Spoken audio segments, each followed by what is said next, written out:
Assalamualaikum warahmatullahi wabarakatuh. My name is Muhammad Amirul Aswad, together with my teammates Ali, Azri and Fatima. We have chosen to discuss the issue of how Bitcoin can give impact on world financial system.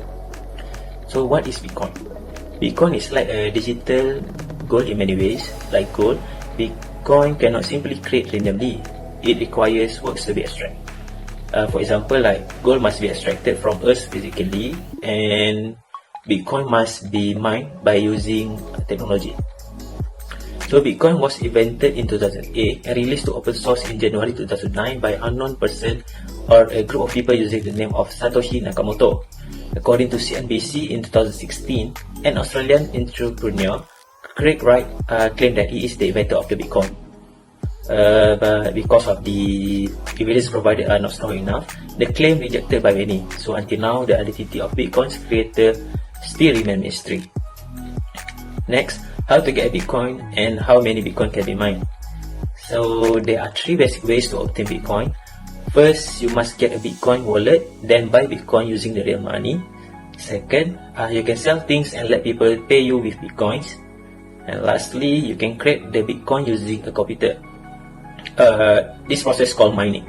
In order to mining the Bitcoin, you need to solve complex mathematical equation, or it is called as blocks.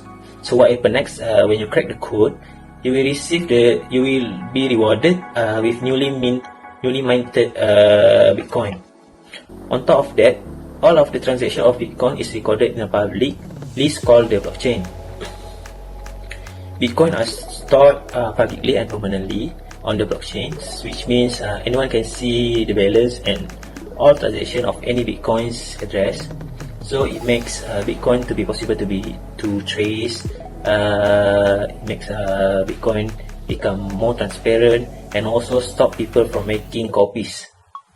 And according to Investopedia, there are only 21 million Bitcoins that can be mined in total.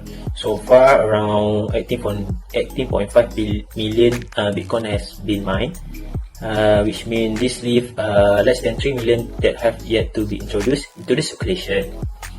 Next, I'll pass the presentation to my groupmates. I will proceed with the impact of the Bitcoin to the financial systems. Bitcoin will impact the conventional system by eliminating the need for having bank and reducing our dependence on fiat money. First thing first, many economists and politicians have come to believe that banks have too much control over monetary policies. The increasing and decreasing of money supply and inflation rates that heavily affects every country's currency. For example, the increase in the monetary supply creates inflation and hurts consumers by raising price for the goods and services they purchase. Besides that, the implementation of high interest rates will result in the hurting of consumers who wish to make a loan. Moreover, the formulation of policies that keep the inflation too low will result in unemployment. Finally, implementation of unnaturally low interest rate creates asset bubbles in real estate, stocks and bonds. The people also rely on the banks to provide transaction of funds and loans applications, thus gaining enormous amount of money from the fees and loan rates that are paid by the people.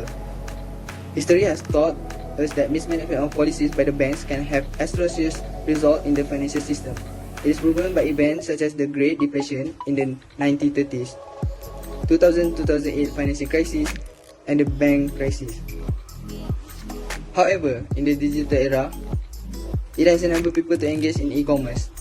Bitcoin is decentralized and has no central authority or middleman, which may result in the changing of policies of the cryptocurrency will not affect the price of goods and increase unemployment. Bitcoin applies peer-to-peer transactions that enable two parties to make transactions without the involvement of banks. The advantage of those who use Bitcoin as means of currency will not have to pay transaction fees that the bank charges. Coming to my second point, fiat money is not backed by any tangible assets that have finite and discrete value in physical form, such as gold and silver.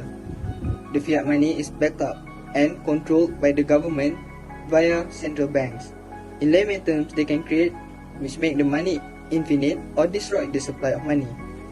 To explain to you how a central bank removes the money from the economy, they reduce the amount of money of the central banks by making it available to other banks for loan purposes. Doing so reduces the amount of money available to purchase goods, theoretically causing prices to fall. Of course, every action has an equal and opposite reaction. By reducing the amount of money in circulation may cause prices to fall. It also makes it more difficult for businesses to make loans. In turn, these businesses may become cautious, unwilling to invest, and unable to hire new workers. The advantage of Bitcoin, it has a relatively stable in value, and it is finite, like commodities and precious metals that were used as method of payment before the creation of fiat money. Besides that, it is secure as it exists in digital form and stored in the e-wallet of the owner, which makes it safe from theft, robbery, and misplacement. Unlike fiat money, it is encrypted and cannot be counterfeited. Finally, it is easy to access. The owner can use the cryptocurrency through the use of phones, laptops, and tablets via internet connection. I will pass now to the next part of the assignment to my colleague Fatima. Thank you. Assalamualaikum warahmatullahi wabarakatuh. I'm Fatima, so I'm going to present about the recommendation from our group based on this kind of issue, Bitcoin. Well, as we know, Bitcoin has changed the way we think about transactions and whether online banking service of the blockchain, and much has changed in recent years. Well, there are a few reasons why we recommended not shift to Bitcoin in the future. Well, I will explain one by one. Well, the first reason, which is if there is no Bitcoin, at least the cryptocurrency will be remain. And the second one, which is a fluctuating value. As we know, like the price of the Bitcoin is a volatility. The value of Bitcoin has fluctuated widely, and other currencies have the central banks to stabilize, while the Bitcoins have this kind of position being absent in Bitcoin. So the next, which is criminal facilitation, which kind of like people were seeking avoid tax and lack of the third party. The lack of a third party involvement means anyone can use it to buy anything of serious concern, and there's the issue of taxing Bitcoin transactions. So many people use it to avoid the tax, which is a kind of like a huge problem. In the future, people will seeking to solve it. And the last one, which is a lack of the strong framework. Well,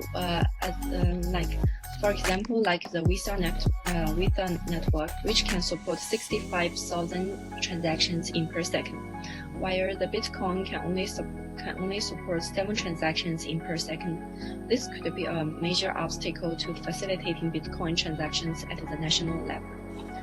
Well, the next one, which was the Islamic perspective.